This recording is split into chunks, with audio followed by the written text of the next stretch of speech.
fear in life. There is real fear, and then there's the false evidence. Again in life, how often have people lived a full life filled with fear of things that never happened, never were going to happen, and were not a risk? There's a lot out there that's happened to.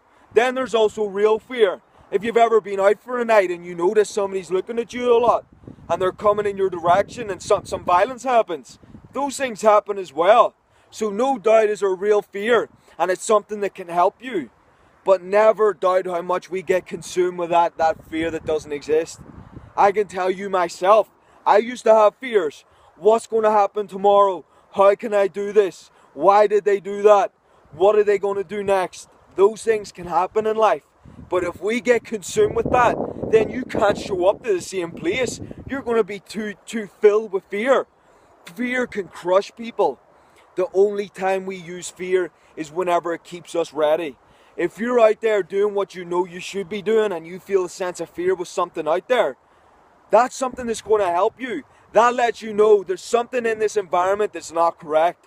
If you become strong enough, then your only solution is, I'm going to handle this. Be great enough in life that you can be that person. You become such a value to those people that are around you. You become such a strong anchor for the people around you. A lot of people get lost and concerned. If you're the person that's able to know it's on you and you can handle it, then you've developed the real strength in life.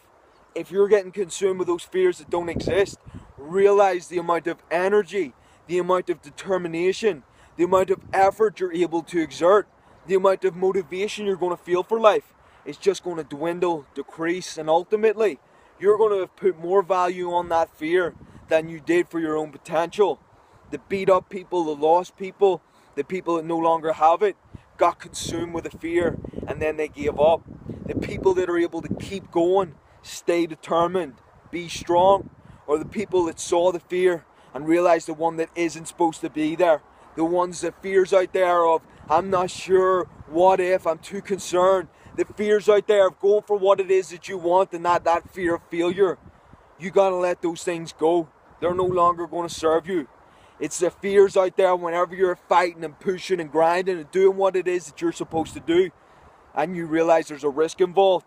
You just gotta be aware of it. Be strong enough to go through it. Be that strong, be that great. And you realize 99% of this population is consumed with fears out there that are of no benefit. Fears that don't exist.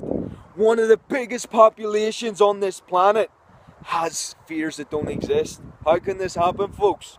They accept things that aren't acceptable. They do things that they shouldn't do. They let things out there affect them that aren't even there.